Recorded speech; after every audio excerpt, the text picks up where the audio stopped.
Mga kahuwan, panoorin ang video na ito upang alamin ang pinaka-latest na balita tungkol sa lagay ng panahon at bagyo. Update today. Wala naman tayong minomonitor na anumang bagyo or low pressure area sa loob at labas ng ating Philippine Area of Responsibility.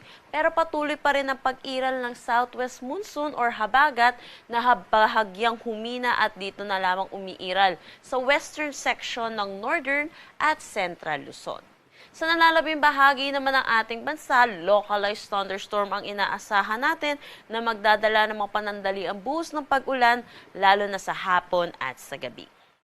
Para sa magiging panahon natin ngayong araw dito sa Luzon, inaasahan natin dulot ng habagat, makakaranas ng maulap na papawiri na may mga kalat-kalat na pag-ulan dito sa buong Ilocos Region, pati na rin sa may Zambales. Sa nalalabing bahagi naman ng Luzon, kasama ang Metro Manila, inaasahan natin ang bahagya hanggang sa maulap na papawiri na may mga isolated rain showers o kaya mga localized thunderstorm pagdating sa hapon at sa gabi.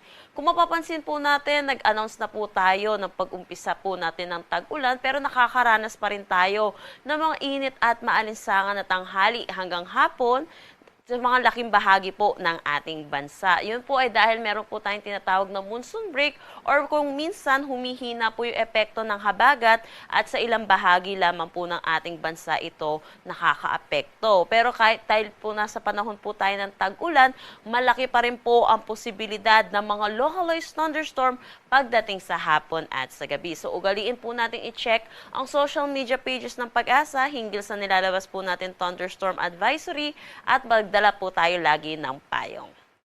Para naman dito sa may Palawan, buong Visayas at Mindanao, yun din po inaasahan natin.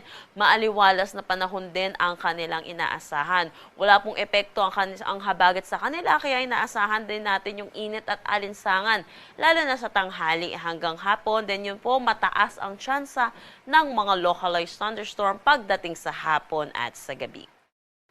Wala naman tayong nakataas na anumang gale warning sa anumang seaboards ng ating bansa.